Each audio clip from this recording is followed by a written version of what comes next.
এক ছেলে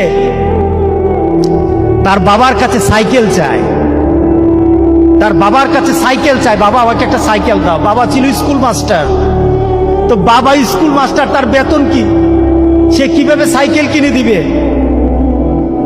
কিনে দেয় না। ছেলেও নাসুর বান্দা, সাইকেল চাই কিনে দেয় না, সাইকেল চাই কিনে দেয় না। একবার ছেলে বাবাকে বলল, বাবা আমাকে সাইকেলটা কিনে দাও না। বাবা রাগ করলেন, রাগ কিয়ে বললেন, আরেকবার সাইকেল চাইবি তাহলে পিটামো, তুই আমাকে বিরক্ত করতেছিস। কি বলেন, আমরা বিরক্ত হই না মাঝে মাঝে? সন্তান যদি বেশি আমার ক্ষমতার বাইরে যদি সন্তান কিছু চায় তাহলে আমরা বিরক্ত হয়ে যাই। আরেকবার চাইবি তাহলে পিটা দেবো, তাহলে মাইর দেবো, তো তুই আমাকে বিরক্ত করতেছিস। সন্তান বারবার চাওয়ার কারণে বাবা বিরক্ত হয়ে গেল। সন্তান কিন্তু রাসূল বলে, সন্তান বাবার দিকে তাকিয়ে করুণ সুরে কাঁদতে কাঁদতে বলল, বাবা তুমি কি মারবা? তুমি ছাড়া আমি কার কাছে চাইবো বলো? তুমি ছাড়া তো আমার আর চাওয়ার জায়গা নাই। তুমি আমার আব্বা, এছাড়া আমি কার কাছে চাইবো? যাওয়ার ক্ষমতাও যদি তোমার থাকে তোমার কাছে চাইবো, না চাইলে তুইও তোমার কাছে চাইবো। আমি কার কাছে চাইবো বলো? তুমি আমাকে ফিরিয়ে দিবা, কিন্তু আমি ফিরিয়ে দিলে দিতে পারো, কিন্তু আমি কার কাছে চাইবো? আমার তো তুমি ছাড়া কেউই নাই। বাবার সাথে সাথে ছেলেটাকে বুকের মধ্যে আঁকড়িয়ে ধরলেন।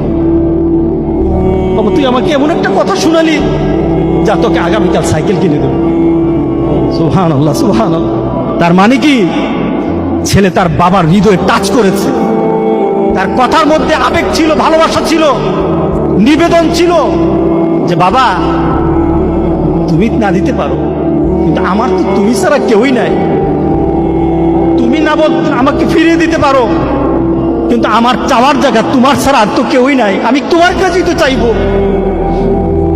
আমরা যদি মাবুদের দরবারে, আল্লাহর দরবারে এভাবে চাইতে পারতাম, যেই মাবুদ দিতেই পারে, দিতেই পারে, দিতেই পারে, একমাত্র যিনি দিতেই পারে, তার কাছে ওই আবেগ দিয়ে যদি চাইতে পারতাম, কোনোদিন কোনো জিনিস আমাদেরকে ফিরিয়ে দিতেন না, কোনোদিন ফিরিয়ে দিতেন না।